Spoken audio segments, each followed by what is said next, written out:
right, folks. We're going to take a look at lesson 2. And this particular lesson is solving equations that involve trig functions. So this lesson will probably be broken down into 2 videos so that the videos don't get too awfully long. So we're going to look at example A for Unit 4, Lesson 2. The example A is wanting us to solve 2 times sine of x minus 1 equals 0. And when you're solving an equation, like any other equation, you're wanting to find the value of x that makes this equation true. So you're wanting to find the value of x that makes the left-hand side equal 0. Now what we need to remember is x is attached to sine, and so what does x represent? X represents an angle measure. Well, if you look at the heading on your notes in the directions, it says to find all values of x on the interval x is greater than or equal to 0 and less than or equal to 2 pi. So basically, we're just going to keep our solutions, our angle measures, to those that are on our circle. Okay? So, like any other equation, you need to isolate the term that has the variable. And we can do that by adding 1 and then dividing by 2. So now I have sine of x equals 1/2. So sine of x equals 1/2. Remember what we're looking for here. X represents an angle measure. Okay, so we could look at this from this perspective. Inverse sine of 1/2 equals, okay, because this is simply, remember, wanting us to find an angle measure. But for solving equation purposes, I'm just going to leave the form like this. So let's identify in quadrant 1 which family of angles has a sine value of 1/2. Well, that would be, and again, we want radian measure, so it's pi over 6, because that angle measure, the ordered pair for that angle measure, remember, is square root of 3 over 2, comma, 1/2. So sine is 1/2 at pi over 6. So pi over 6. Now there's another angle in that family that sine has a value of positive 1/2, and that is this angle. And the ordered pair there is negative square root of 3 over 2, positive 1/2. And so in quadrant 2, the pi over 6 angle is 5 pi over 6. So if I took pi over 6 and substituted it for x, which I will do just to check it. I don't know if that's very good. I don't think you can see that very well. Let me find a different color. Here's another green that I think will be better. So 2 times the sine of pi over 6 minus 1 equals 0. So 2 times, okay, what is the sine of pi over 6? Well, the sine of pi over 6 is 1/2 minus 1. 2 times 1/2 is 1. 1 minus 1 equals 0.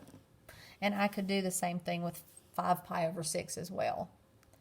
So I think you'll like this lesson a little better than we did lesson 1.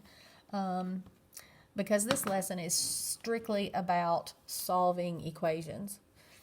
So you're not having to prove anything. Now, I'm not saying the identities aren't going to be used, but you're not having to prove identities. So let's take a look at example B. Example B, we start out with, or we have, sine squared x equals 1/2. Okay, if you think about this as x squared equals 1/2, because remember, we can write sine squared x as sine of x squared equals 1/2. how do you undo the square on either one of those? Well, you take the square root. So, square root,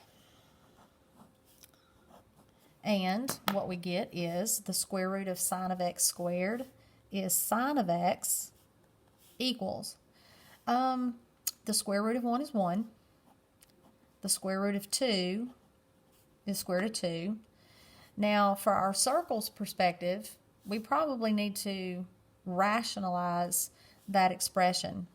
So sine of x equals, when you rationalize that, you end up with the square root of 2 over 2.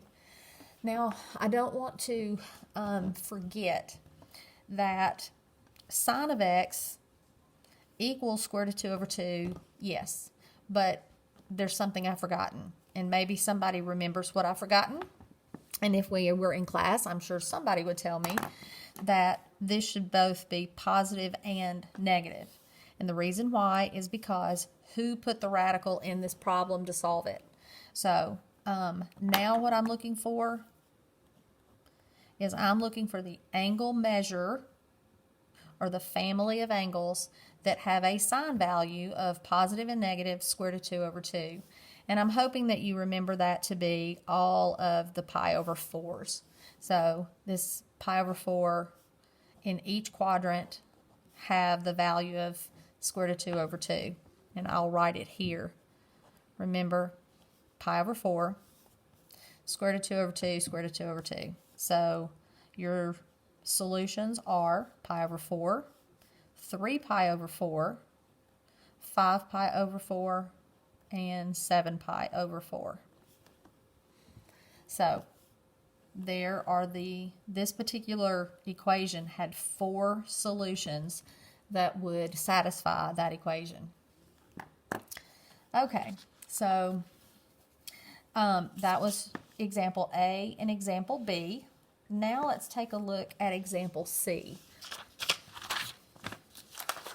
And I'm trying not to talk too awfully loud because, just so you'll know, my son is at home and he is having classes online through his professors at UT. So I'm trying not to use my teacher voice.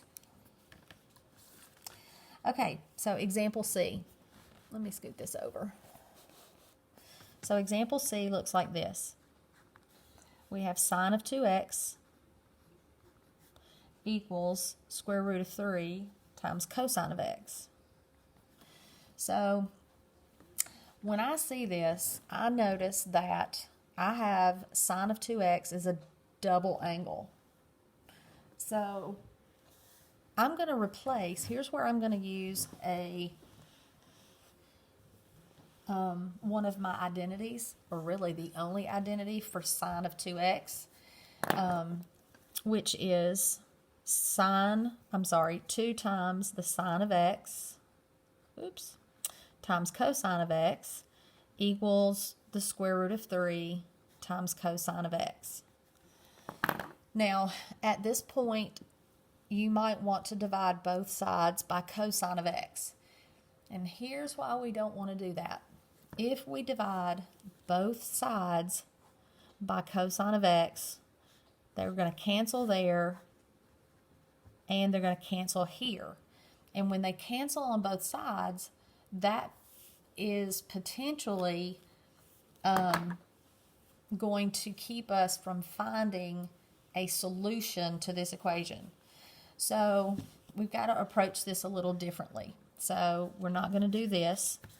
What we'll do is, let me rewrite this. 2 times sine of x, cosine of x. What I'm going to do is I'm going to subtract this term to the left. Remember, the square root of 3 is just a coefficient of cosine of x. So when I subtract this, I get 2 sine of x cosine of x minus the square root of 3 cosine of x. And now this equals to 0. Well, what we notice hopefully now is we have this term has a cosine, this term has a cosine. So when solving equations, when something is common, we can always factor that out. So if I factor cosine of x out, cosine of x times 2 sine of x minus the square root of 3. Now I have a factored version of this equation. I have a factored version of this expression, and once it's in factored form, all I need to do is take my factors and set them equal to 0 to solve it. So I will take cosine of x equals 0. I will take 2 times sine of x minus the square root of 3 and set it equal to 0. So now I'm going to finish out. Cosine of x here is by itself. I'm ready to find the solutions there, but I'm going to clean this up too so I can go to my circle all at once. So to get sine of x by itself, I will add the square root of 3. So I have 2 times the sine of x equals the square root of 3. Now I'll need to divide both sides by 2 to get the square root of 3 over 2. So now I'm ready to find x for both of these factors, or for both of these expressions. So 0, 1, 0, 0, 1, negative 1, 0, 0, negative 1.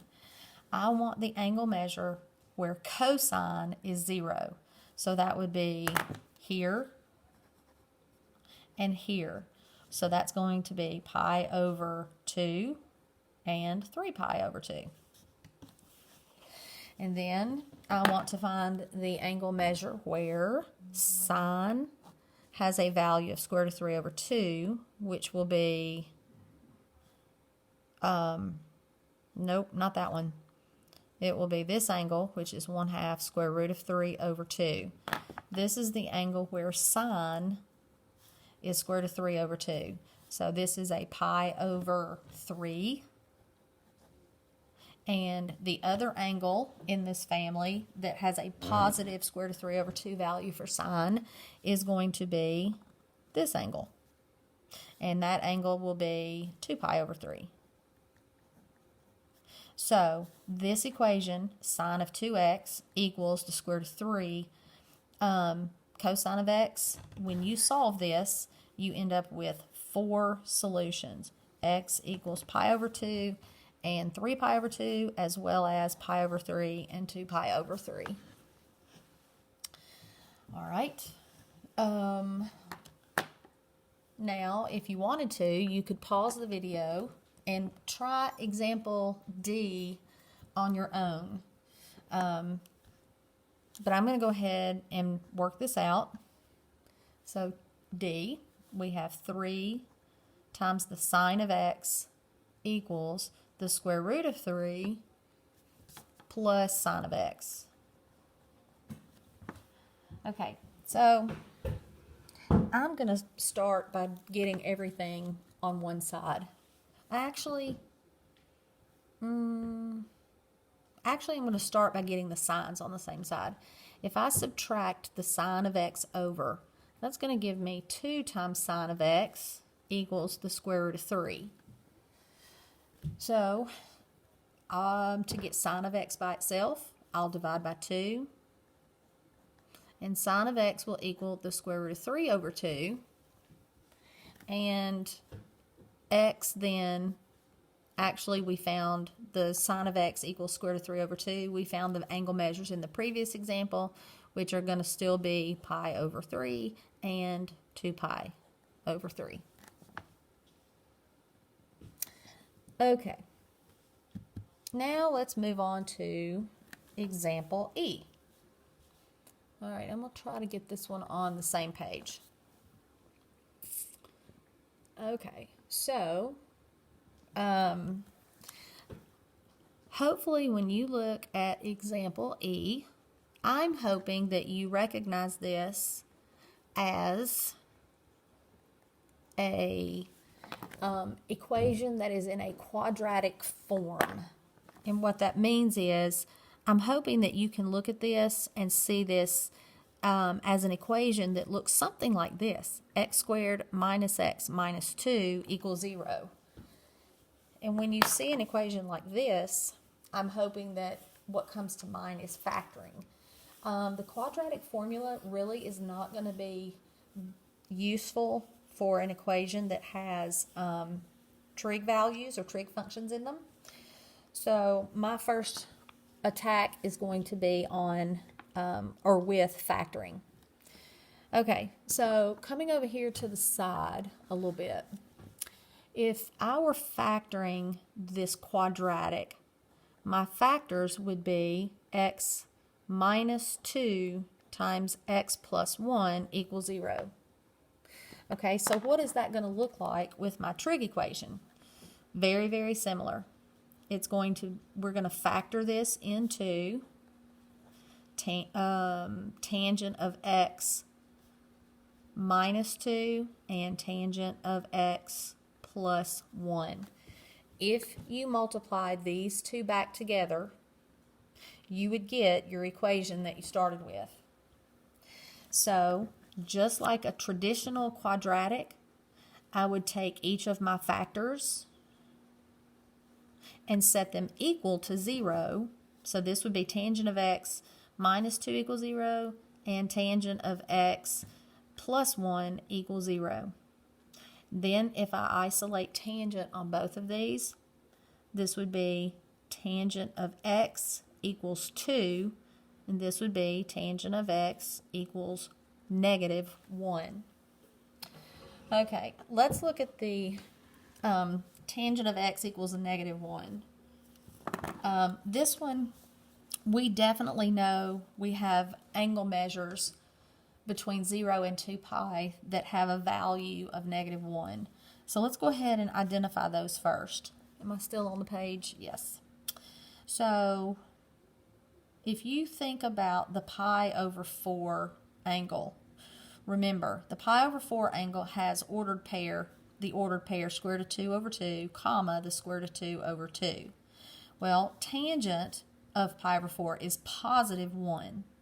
Okay, so tangent of x will be negative 1 in the family of pi over 4s, but we have to identify which quadrants. So, in quadrant 2, remember your signs are negative positive, so that would give us one angle measure, which would be 3 pi over 4.